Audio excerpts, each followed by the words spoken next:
There is a bloodline in the Appalachian Mountains that argues with itself. Follow the men back through the generations, and one story emerges, clear and consistent. Follow the women back through the very same families, and a completely different story emerges just as clear, just as consistent, and almost impossible to reconcile with the first. Two histories, braided into a single family tree, refusing to agree on where they began. And for roughly 200 years, the people living inside that contradiction stood in courtrooms, in census offices, in front of clerks with pens raised over paper, and insisted on an identity that, when finally tested, generations later, in a laboratory none of their ancestors could have imagined, left no trace in their bodies at all. The families are known, in the hollows of Upper East Tennessee and Southwest Virginia, as Melungeons.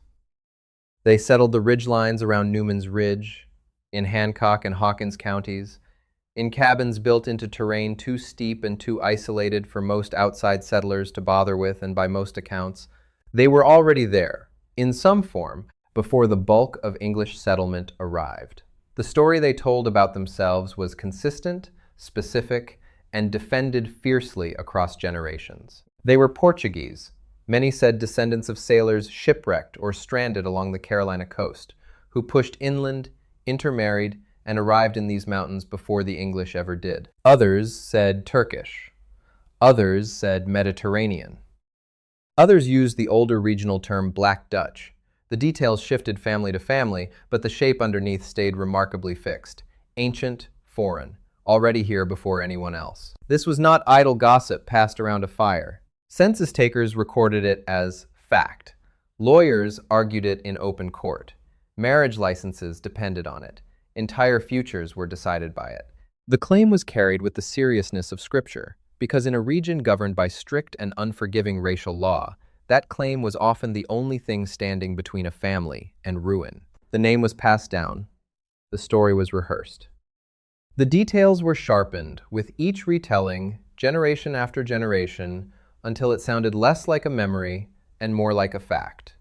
It survived ridicule. It survived outside journalists arriving with cameras and condescension. It survived academics, who showed up convinced they already knew the answer before they'd asked a single family a single question. For roughly 2 centuries, it held. Then geneticists got their hands on it. Here is where it gets complicated. In 2005, a coalition of genetic genealogists, Roberta Estes, Jack Goins, Penny Ferguson, and Janet Crane, launched what they called the Core Melungeon DNA project, working with the laboratory Family Tree DNA. Their method was narrow and deliberate, designed to avoid exactly the kind of contamination that had muddied earlier. Looser claims about Melungeon ancestry claims built on hearsay, on resemblance, on family legend, rather than verified descent. They tested only the direct paternal lines, through Y chromosome DNA, and the direct maternal lines, through mitochondrial DNA, of participants with documented, paper-trail descent from the original core Melungeon settler families. No guesswork. No self-identification alone. Only lines that could be traced, name by name, back through written record to the founding group itself. A Y chromosome is passed almost unchanged from father to son, generation after generation, like a surname inherited not on paper, but inside the body itself. Mitochondrial DNA does something similar along the maternal line, mother to daughter, largely untouched by the centuries between them. Together, in theory, the 2 strands should tell one unified story. They did not. Published in April 2012 in the peer-reviewed Journal of Genetic Genealogy under the title Melungeons, a Multi-Ethnic Population, the results showed something almost nobody on either side of the debate had fully expected. The direct paternal lines traced overwhelmingly to sub-Saharan Africa. The direct maternal lines traced overwhelmingly to Northern and Central Europe. No Portuguese signature in either line, no Turkish signature, no Mediterranean trace anywhere in the data at all. Clean. Unambiguous. Not what 200 years of family memory had promised. A separate, less rigorously vetted autosomal report from that same year also noted the appearance of a rare Y chromosome marker, sometimes associated with a much older, geographically distant lineage, a detail researchers treat as suggestive at best, far from confirmed.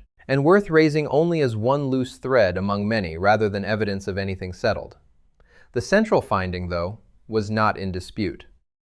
Roughly 40 founding families, traceable by name through written record, and now, more precisely, through DNA. 2 ancestries, cleanly split down sex lines, 1 bloodline, and a story repeated for 2 centuries that matched neither half of it. The first theory is the one most geneticists reach for first, because it fits the documented timeline cleanly, without strain. Long before slavery hardened into the rigid, lifelong hereditary system most people now picture when they hear the word colonial, Virginia ran largely on a different system, indentured servitude, in which African and European laborers worked the same fields, lived in the same close quarters, and the researchers argue sometimes formed relationships before the law had fully drawn the hard racial lines that would later separate them by force. Researchers point to the mid-1600s as the likely window, a narrow stretch of decades when an African man and a European woman could form a household together without the full weight of later slave codes crashing down on the children that resulted. It is a plausible, well-supported answer, grounded in documented colonial law and demographic record, and it explains the genetic split almost perfectly.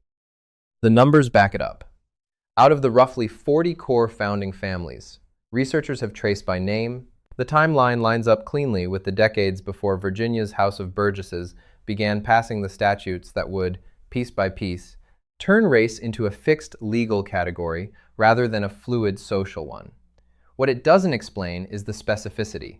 If the origin really was this local, explainable, almost mundane in colonial Virginia at the time, why didn't the story simply fade with distance the way most family folklore eventually softens and generalizes over 2 centuries?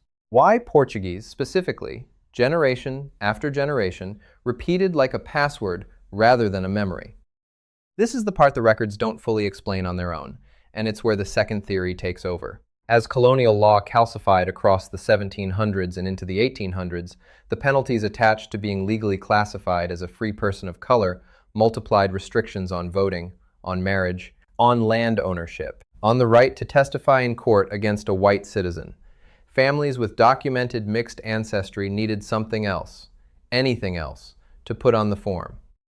And the census records bear this out directly.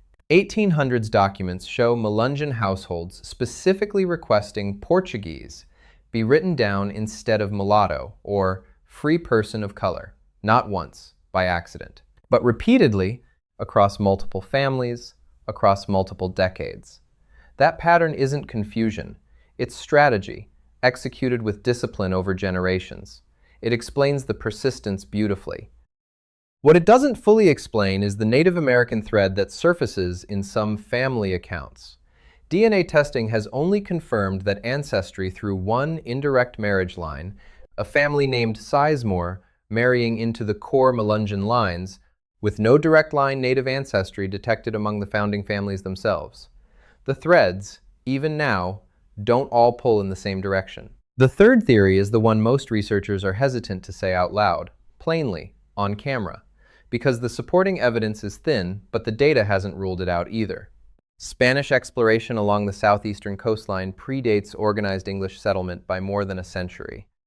Shipwrecks happened along that coast. Small, isolated, undocumented contact happened, somewhere, at some point, between Iberian sailors and the people already living there, contact too brief and too local to ever make it into a written record, but not so brief that it couldn't leave behind a story, even after it left behind nothing else. Is it possible the Portuguese and Turkish claims weren't pure invention from nothing, but a distorted, second-hand echo of some genuine, minor contact elsewhere in the region folded into family memory generations later? Attached to the wrong families, for reasons that made sense at the time, the way a half-true story always finds the family that needs it most, researchers are careful to frame this as a possibility, not a probability. The core family DNA testing found 0 Mediterranean or Iberian signal in either the paternal or maternal lines tested. The data doesn't confirm the theory. It only fails, so far, to fully close the door on it. Not by years, by centuries. That's the gap this theory has to cross, and so far, nothing has crossed it. Imagine standing on Newman's Ridge in the 1840s, well before dawn, with the fog still pooled thick and gray in the hollow below you. The air smells like wood smoke and turned soil, and something colder underneath both. A narrow dirt track runs between log cabins, barely wide enough for a single cart to pass, ruts frozen hard from the night before. A rooster hasn't called yet. Somewhere down that track, inside a one-room courthouse with a single lantern burning low against the dark, a clerk sits with a ledger open and a quill freshly dipped, waiting. A father stands across the desk from him, hat in hand, boots still wet from the walk down. The clerk needs one word, a single word, to write in the column beside the names of that man's children. Mulatto, free person of color, or something else. The father knows exactly what each answer will cost, not abstractly specifically. Which roads his children can walk freely. Who they're permitted to marry. Whether their word will count for anything in that same courthouse 20 years from now, in a dispute over land or debt or inheritance, the quill hovers above the page. The fog doesn't move, the lantern doesn't flicker, and somewhere in that suspended, ordinary moment, a family quietly decides what it is going to call itself for the next 200 years. And here the story stops being simple. Because the thing the DNA exposed in 2012 wasn't a lie. Not really, not in the way that word usually gets used when people talk about it after the fact, from the comfort of a century that no longer asks the same questions of them. It was a survival mechanism, engineered and carefully maintained across generations that worked exactly as it was designed to work. For roughly 2 centuries, Portuguese is what let descendants vote. Marry who they chose to marry. Hold on to land their grandparents had cleared with their own hands. Walk into a courtroom and be believed, or at least not immediately disbelieved. The myth's failure as genetic fact, more than a century and a half later, is the precise measure of its success as a strategy in the moment it was actually needed. It had to outlast the truth. That was the entire point of it. One researcher close to the project has described how families reacted to the 2012 findings, and the reaction, by most accounts, wasn't simple anger at being wrong. It was something closer to disorientation at discovering how completely the story had worked, for how long, exactly as their ancestors had intended it to. Not a delusion, a code, passed down, adapted. Repeated at every census, adapted. Repeated at every marriage license, every courthouse desk, every encounter with a stranger asking the wrong question at the wrong time. Adapted, still, long after the law that had made it necessary in the first place had already quietly changed underneath it.